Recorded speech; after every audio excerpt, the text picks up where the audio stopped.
لیکن اس کے باوجود میں عرض کر رہا ہوں اصول دین میں اصل الاصول توحید ہے. ایک خدا کا نظریہ بھی ہے، دو خداؤں کے نظریے بھی ہیں، تین خداؤں کے نظریے بھی ہیں، تین سے زیادہ خداؤں کے نظریے بھی ہیں، بے شمار خداؤں کے نظریے ہیں، مگر ان سب میں ہمیں انتخاب کرنا ہے. اور خود ایک خدا کے نظریے میں بھی کئی نظریے ہیں. کوئی اس ایک خدا کو جسم و جسمانیت کے ساتھ مانتا ہے،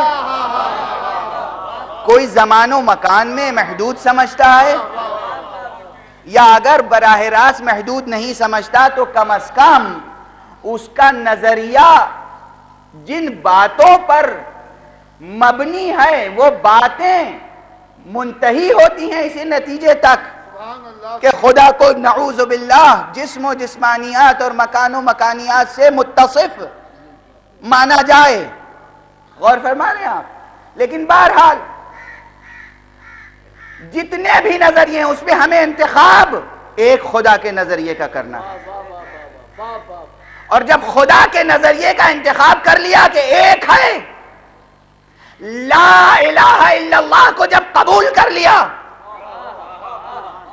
اپنی عقل سے، اپنی فطرت کے تقاضے سے، اپنے ضمیر کی آزادی کے ساتھ جب لا الہ الا اللہ کہا تو توجہ رہے، یہ لا الہ الا اللہ جب کہا تو اس میں سوائے وحدہ لا شریک کے کوئی اور استثناء تو نہیں ہے.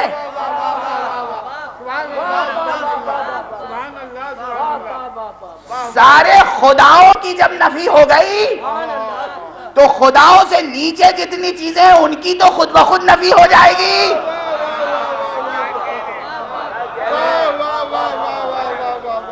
اور خود ہمارے نفس کی بھی تو نفی ہونی چاہیے. لا الہ الا اللہ کہنے کے معنی یہ ہے کہ میں بھی کچھ نہیں.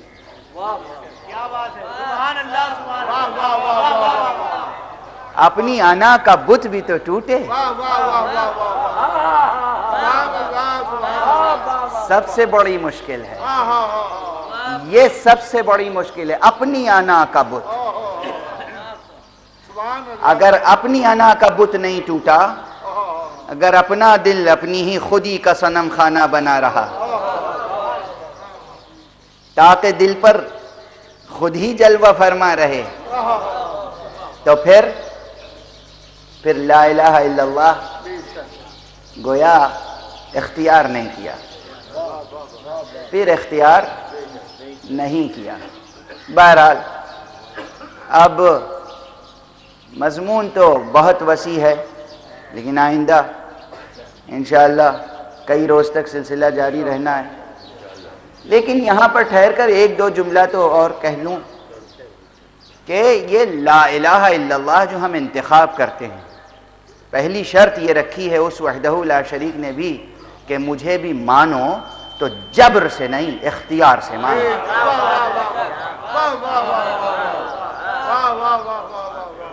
اور اختیار بھی کیسا؟ حسن اختیار،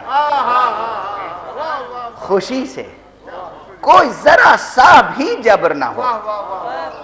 یہ نہیں کہ فلاں کے کہنے سے مان لیا، فلاں کے کہنے سے مان لیا. اسی لیے ایک جملہ کہوں، پوری تاریخ کا مطالعہ کیجئے گا. بعض دانشور گمراہ کرتے ہیں اس لیے کہ وہ گمراہ ہوتے ہیں، اور اس لیے کہ وہ دانشور ہوتے نہیں ہیں. دانشور ظاہر کرتے ہیں اپنے. دانشوروں کا بہت احترام ہے میری نظر میں، مگر وہیں تک جہاں دانشور رہے، جانور نہ ہو جائے.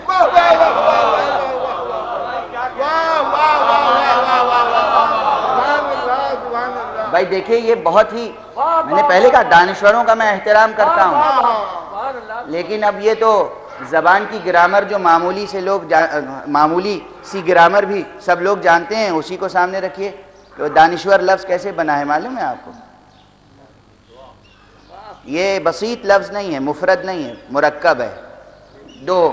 دو حصے ہیں اس کے. دانش یعنی علم، اور اس میں ایک پسوند جوڑ دیا، وہ ہے ور. دانش میں ور جوڑ دیا تو دانشور ہو گیا.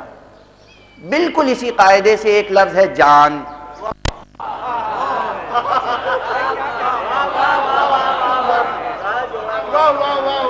جان ایک لفظ ہے. اس جان میں وہی ور پسمند جوڑ دیا تو وہ ہو گیا جانور. تو صرفی اعتبار سے فرق ویسے بھی نہیں ہے.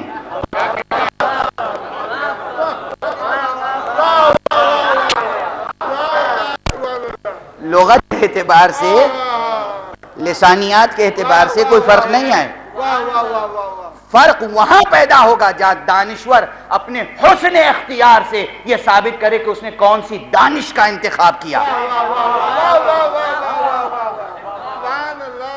اور کون سی دانش کا انتخاب کیا اور اس کو کس طرح برتا.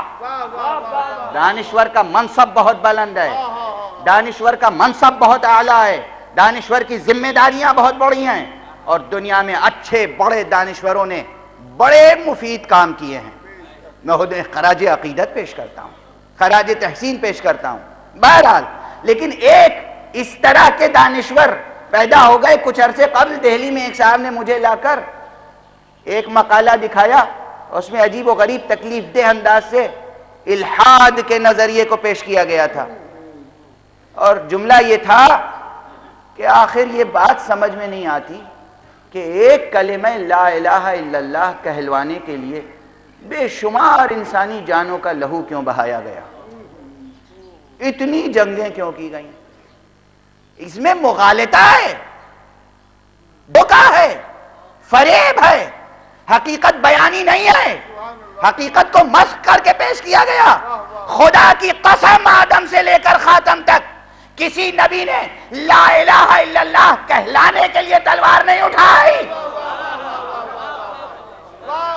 اب ایک جملہ کہوں، حقیقت توحید کے قائل مومنین کے ہاتھوں میں تلوار سے زیادہ سپر رہی ہے.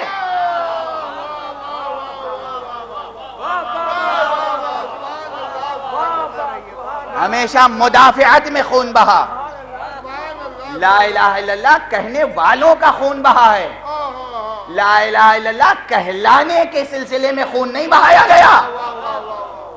ایک نہیں لاکھوں مثالیں دے سکتا ہوں، اور سب سے بڑی مثال کربلا ہے. قاتل کو بنا لا الہ الا اللہ کا صحرا نہیں ہے، مقتول ہے جسے کہتے ہیں حقا کے بنا لا الہ حسین، حقا کے بنا لا الہ حسین. کون ہے حسین جو کربلا میں قتل ہو گئے؟ بس چند فقرے ابھی اور ذرا سا میں گزارش کر لوں، چند فقرے کہ کلمہ لا الہ الا اللہ حسن اختیار کے ساتھ، کسی جبر کے ساتھ نہیں. حوالے دے دوں، اور ایک حوالہ، اگر صرف لا الہ الا اللہ پر جنگ مقصود ہوتی تو مباہلہ کیوں ہوتا؟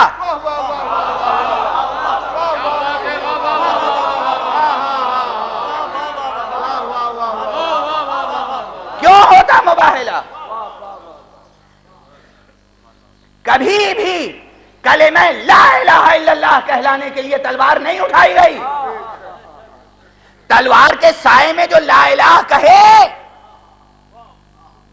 تلوار کے جبر سے جو لا الہ کہے، اس کا لا الہ قبول نہیں ہے. لا الہ وہی ہے جو اختیار سے کہے، وہی ہے جو اختیار سے کہے. اچھا اب ایک عملی جہت، پیغام عزیزو، لیکن یہ آدم سے لے کر حضرت خاتم تک، اور اس کے بعد امامت کا سلسلہ، اولیاء اللہ کا سلسلہ، علماء کا سلسلہ، عرفاء کا سلسلہ، صوفیاء کا سلسلہ، یہ سب سلسلے ہیں حقیقت توحید، حقیقت توحید، حقیقت توحید، حقیقت توحید. مقصد کیا ہے؟ ایک کلمہ لا الہ الا اللہ کہہ دینے سے ہماری زندگی میں انقلاب کوئی آتا ہے یا نہیں؟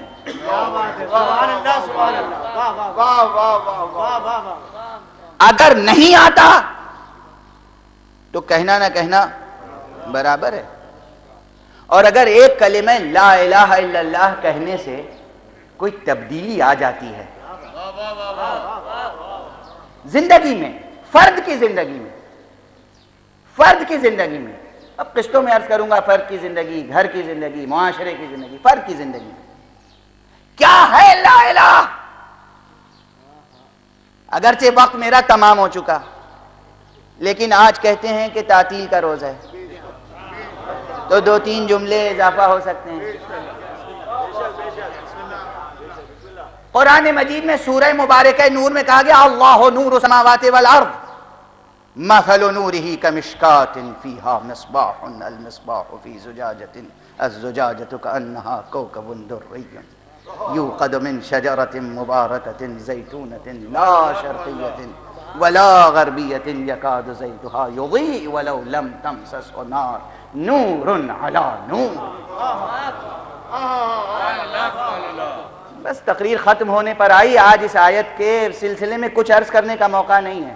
اتنی حسین آیت ہے یہ، خدا کی قسم اتنی حسین آیت کہ اس کے برابر کی دوسری کوئی آیت اتنی حسین نظر نہیں آتی، خدا کی قسم عجیب آیت ہے، کیا حسن ہے اس میں ظاہری اور معنوی۔